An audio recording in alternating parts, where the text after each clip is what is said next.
Jina naitwa Suleiman Muhammad Yusufu Maji Mengi aka Mtwadiri. Mheshimiwa mgeni rasmi, baada ya kutoa neno la shukrani na kujitambulisha wasionijua, nikupe taarifa tu fupi kwenye hii wizara yako ya mifugo na uvuvi. Sasa hivi hakuna dili hakuna, ila naomba sana unilinde mheshimiwa, kwa sababu hii hafla kubwa na hapa tupo kitaifa. Juu kuna haya maadhimisho yapo kitaifa, lakini na sisi tuko ndani ya taifa na tunaonekana kwenye taifa. Naomba sana mheshimiwa unilinde kwa mapungufu nitakuwa nayo. Mheshimiwa, kwenye sekta yako kwa mkoa wa Lindi na wilaya niliyokuwepo, Mheshimiwa mkuu wa mkoa na mkuu wangu wa wilaya Abdalla Nyundo wameshirikiana vizuri sana na BMU yetu kutokomeza uvuvi haramu na vizalio vile vya uvuvi haramu. Ukilisikia bomu za sasa hivi, basi labda jiwe bandarini katika utekelezaji.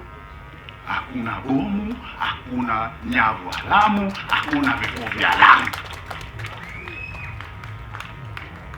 Lakini pia mheshimiwa wangu mkuu wa wilaya huyu anafanya kazi nzuri sana katika sekta ya mifugo. Sasa hivi hatujawahi kusikia si ugomvi wakati wa mifugo. Uongo mheshimiwa?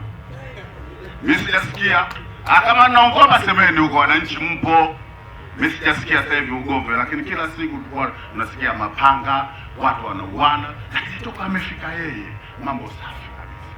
Nikuombe sana mheshimiwa mgeni rasmi, mama kwa hapa ametuletea mtu, asitutolee huyu mtu. Nakuomba sana.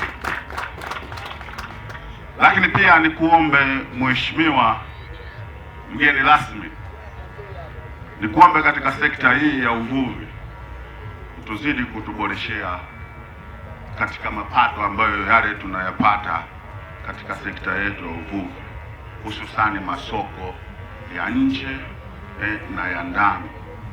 Tusiwe tunapata yale mazao lakini tunakula sisi wenyewe tu.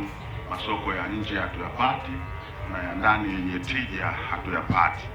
Tukuombe sana mheshimiwa, alichukua hili utusaidie na umfahamishe tu mheshimiwa rais kwamba kwa mkoa wa Lindi tuko vizuri na tutaendelea kuwa vizuri na tutatokomeza vivuvi haramu na tutafanya kazi vizuri kwa kupitia ilani ya Chama cha Mapinduzi CCM.